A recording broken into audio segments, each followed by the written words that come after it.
तो दोस्तों, क्या आपको पता है कि सुपर स्पीड का मतलब लाइट की स्पीड से चलना नहीं होता, बल्कि सुपर स्पीड तो ह्यूमंस के द्वारा सबसे फास्टेस्ट अचीवेबल स्पीड को कहा जाता है। और क्या आपको पता है कि अभी तक की सबसे फास्टेस्ट ह्यूमन स्पीड कितनी रिकॉर्ड की गई है? तो वो है 28 माइल्स पर आवर, जो कि उसैन बोल्ट की स्पीड को रिकॉर्ड किया गया था एक 100 मीटर की रेस में। तो अब बात आती है कि जब सुपर स्पीड लाइट की स्पीड से मिलियंस टाइम स्लो है, तो आखिर इसको पाने का फायदा क्या है? तो आज की इस वीडियो में हम इसी बारे में बात करेंगे, साथ ही साथ इसके बारे में भी चर्चा करेंगे कि इसको कैसे अचीव किया जाता है, और साथ ही इसकी लिमिटेशंस के ऊपर भी हम बात करेंगे। तो आइए शुरू करते हैं अपने दी अननोन सीरीज के एक नए एपिसोड को।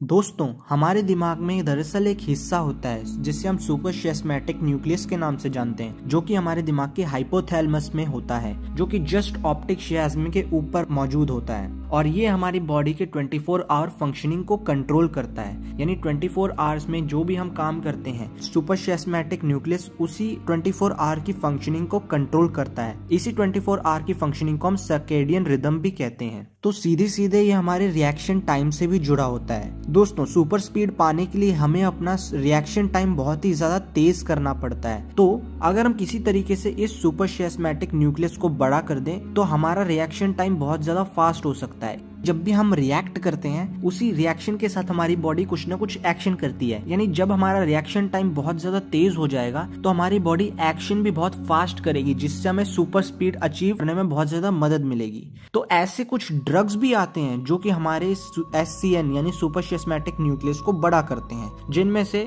2 तो बहुत ही खतरनाक ड्रग्स हैं, पर एक ड्रग ऐसा माना जाता है कि जो कि हमें सुपर स्पीड दिला सकता है। पहला ड्रग है मेथाफेटामिन। ऐसा माना जाता है कि ये हमें सुपर स्पीड दिलाने में मदद कर सकता है, क्योंकि हमारे SCN यानी सुपरशियास्मैटिक न्यूक्लियस को बहुत बड़ा कर देता है। लेकिन दोस्तों, ये मार्केट में मिलना बहुत ही मुश्किल है, क्योंकि एक इलीगल ड्रग है, क्योंकि ये आपके नर्वस सिस्टम को भी खराब कर सकता है। तो इसका यूज करना बहुत ही ज्यादा डेंजरस है। दूसरा ड्रग है वेलोसिटी 9। ऐसा माना जाता है कि ये एक ऐसा ड्रग है जो कि आपको एक लिमिटेड टाइम पीरियड के लिए सुपर स्पीड प्रोवाइड कर देता है। ये आपको शायद ही कहीं मिले, लेकिन अगर आपको ये मिले तो एक बार इसे ट्राई करके आप जरूर देखिएगा। तीसरा ड्रग, बेसिकली इसे ड्रग बोलना सही नहीं रहेगा, क्योंकि ये एक रेडियो एक्टिव एलिमेंट है। यह है यूरेनियम इन्फ्यूज्ड ड्रिंक। इसे अगर आप पी लेते हैं तो हो सकता है कि आपका SCN बड़ा हो जाए, पर मैं आपको बता दूं कि इसे पीने के बाद कोई भी जिंदा नहीं रह सकता, क्योंकि ये एक रेडियो एक्टिव एलिमेंट है। चलिए, अब मान लेते हैं कि आपने यूरेनियम इन्फ्यूज्ड ड्रिंक पी ली और किस्मत से आप बच भी गए, जो कि इम्पॉसिबल सा है, पर मान लेते हैं कि आप बच गए। तो अब मुद्दे की बात ही आती है कि आखिर सुपर स्पीड को अचीव करने के बाद आपका फायदा क्या होगा। अब देखिए, 30 to 40 माइल्स पर आवर की जो स्पीड है वो बहुत स्लो भी नहीं है। समझिए कि आप सुबह उठते हैं और आपको पता लगता है कि आप जो है ऑफिस जाने के लिए काफी ज्यादा लेट हो चुके हैं, और आपका ऑफिस भी है 2 से 3 किलोमीटर की दूरी पर। और अगर आप अपने घर से तब लेट भी निकलते हो, तो आप कुछ ही सेकंडों में अपने ऑफिस पहुंच सकते हो। यहाँ पे आपको सुपर स्पीड का एक बेनिफिट मिलेगा। और उसका सेकंड बेनिफिट ये भी हो सकता है कि आप लोगों के कुछ रिएक्ट करने से पहले ही एक्शन करके उन्हें इम्प्रेस कर दो। अगर आपको बहुत सारा काम करना है, तो वो भी आप कुछ ही सेकंडों में कर सकते हो। इवन वो राइटिंग का हो या कोई फिजिकल वर्क हो, आप उसे बहुत ही आराम से बहुत ही जल्दी कर पाओगे, बिकॉज आपका रिएक्शन टाइम बहुत ज्यादा तेज हो चुका है। तो ये इतनी बेकार एबिलिटी भी नहीं है। इसे अचीव करने के लिए आपको अपना रिएक्शन टाइम को बढ़ाना बहुत जरूरी है, और आपके बॉडी के साथ आपकी मसल्स का कोऑर्डिनेशन होना भी बहुत जरूरी है। यानी सबसे पहली चीज जो आपको करनी चाहिए सुपर स्पीड को अचीव करने के लिए, वो है योगा। बिकॉज आपको पता है कि ये आपके बॉडी का आपके माइंड के साथ लिंक बनाती है, और आपके मसल्स का आपके माइंड के साथ कोऑर्डिनेशन होना बहुत जरूरी है। तो आप योगा कर सकते हो।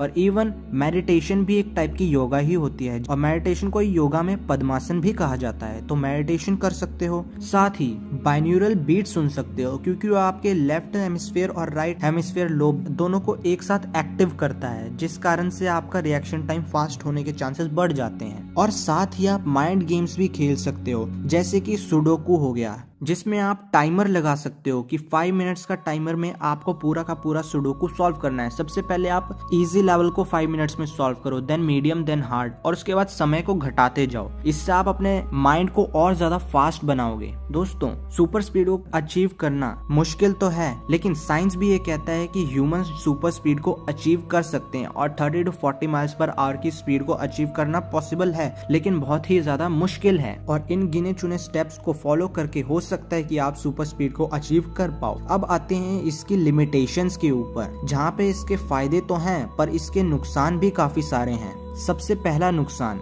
समझिए कि आप सुबह उठे और आप ऑफिस जाने के लिए लेट हो गए। ऐसे में आप जल्दी जल्दी कपड़े पहनेंगे, जूते पहनेंगे, और समझिए कि आप कारपेट के ऊपर खड़े होकर अपने जूते पहन रहे हैं और वहां से आप सीधा ऑफिस के लिए दौड़े। ऐसे में जब आप दौड़ेंगे तो आपके जूते और कारपेट के बीच में ज्यादा फ्रिक्शन होने के कारण वहां पे स्पार्क पैदा होगी और आपके कारपेट पे आग लग जाएगी, जिससे हो सकता है कि आपका घर भी जल जाए। लेकिन आपको इसके बारे में पता ही नहीं चलेगा, क्योंकि जब तक ये होगा तब तक आप कई किलोमीटर दूर पहुंच चुके होंगे। दूसरा नुकसान, समझिए कि आपने पहले वाली सिचुएशन को होने से पहले ही रोक दिया, तो अब आप जाते हैं कहीं दूर, कहीं ऊंचाइयों पे अपनी इस शक्ति का इस्तेमाल करने, और आप पहुंच जाते हैं एक बड़ी बिल्डिंग के ऊपर ये टेस्ट करने की क्या आप क्रिश की तरह ऊंची ऊंची छलांगे मार पा रहे हैं। लेकिन जैसे ही आप बिल्डिंग से कूदते हैं आपको लगता है बहुत बड़ा झटका, क्योंकि आपको अपनी बॉडी बहुत ज्यादा भारी फील होने लगेगी और आप एकदम से नीचे गिर जाओगे। अब ऐसा क्यों? This is because of the reason कि आपके पास बहुत ज्यादा एनर्जी आ चुकी है, जिसके हिसाब से आपका मास भी काफी ज्यादा हो चुका होगा।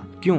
बिकॉज जब आप मूव करते हो तो आपका जो मास है वो थोड़ा सा इंक्रीज हो जाता है एज कम्पेयर टू आपका रेस्ट मास। इसलिए जैसे ही आप बिल्डिंग से कूदोगे, वर्टिकल ग्रेविटेशन आपको बहुत ज्यादा तेजी के साथ नीचे खींचेगी और ऐसे में आपका कल्याण होना पक्का है। तीसरी चीज, समझिए कि आपने पहली और दूसरी सिचुएशन को होने से पहले ही रोक दिया, आपको पता चल चुका है कि ऐसा हम नहीं करेंगे। तो तीसरी सिचुएशन हो सकती है कि आप किसी रास्ते पे जा रहे हो, लेकिन आपको पता ही है कि हवा में बहुत सारे उड़ते हैं कीड़े मकोड़े यानी इंसेक्ट्स। अब आप एक जगह से जा रहे हो और गलती से एक मक्खी वहां पे उड़ रही थी, और चलते चलते क्योंकि आपकी स्पीड तो बहुत ज्यादा फास्ट है, इवन मक्खी की रिएक्शन टाइम भी बहुत ज्यादा तेज होता है, तो मान लेते हैं कि मक्खी एक ही जगह पे उड़ रही थी और आपके लिए वो एकदम रेस्ट पे थी। ऐसे में अगर वो मक्खी आपकी आंखों से टकरा जाती है तो आपकी आंखों से बहने लगेगा खून और आपकी आंखें बहुत ही बुरी तरीके से डैमेज हो जाएंगी। इवन कहा जाए तो आपकी आंख जो है फूट सकती है। अब ऐसा क्यों है? मान लीजिए कि अगर आप एक जगह पे खड़े होते और आपकी आंख में मक्खी घुस जाती तो आपको कितना दर्द होता। ऐसे में आप अगर 30 से 40 माइल्स पर आवर की स्पीड से जा रहे हो तो इवन एक छोटा सा तिनका भी आपकी आंख को बहुत बुरी तरीके से डैमेज कर सकता है। अब यहाँ पे एक माइक्रो सेकंड भी अगर आप लेट हो गए तो आप किसी भी चीज से टकरा सकते हो, बिकॉज आपकी एक आंख जा चुकी है और ऐसे में आप सीधा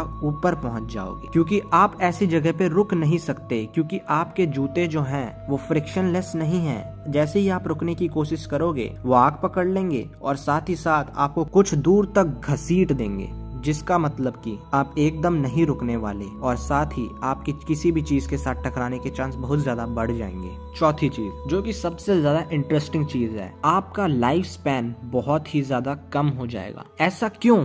बिकॉज समझिए कि आप अपना रिएक्शन टाइम बहुत ज्यादा फास्ट कर चुके हो। ऐसे में अब आपके लिए 1 सेकंड जो है वो 2 सेकंड के बराबर हो चुका है। क्योंकि आपका रिएक्शन टाइम बहुत ज्यादा फास्ट है, इसलिए आप किसी भी चीज को बहुत ज्यादा स्लोली देख पाते हो। यानी जो चीज आमतौर पर लोग 2 सेकंड में देखते हैं, आप उसको 1 सेकंड में अच्छे तरीके से देख सकते हो। बाहर की दुनिया के लिए वो 1 सेकंड है, लेकिन आपके लिए वो 2 सेकंड है। ऐसे में बाहर की दुनिया का 1 घंटा आपके 2 घंटे के बराबर, यानी बाहर की दुनिया का 1 दिन आपके 2 दिन के बराबर, और बाहर की दुनिया के 50 साल आपकी दुनिया के 100 साल के बराबर हो जाएंगे। इसका मतलब जैसे ही बाहर की दुनिया के 50 साल बीतेंगे तब तक आपकी डेथ हो चुकी होगी because of your reaction time. आपको ये बहुत ही एबनॉर्मल सा लगेगा, लेकिन ये सच है। बाहर की दुनिया के लिए 50 साल ही बीते हैं, लेकिन आपकी पूरी बॉडी 100 साल के एक बूढ़े आदमी की तरह ही दिखेगी। और यही होता है जब हम नेचर के साथ खिलवाड़ करने की कोशिश करते हैं। जब नेचर ने हमें इतनी स्पीड दी है जितने हमारे काम की है, तो भला हम उससे ज्यादा स्पीड लेके क्या करेंगे? और अगर पानी ही है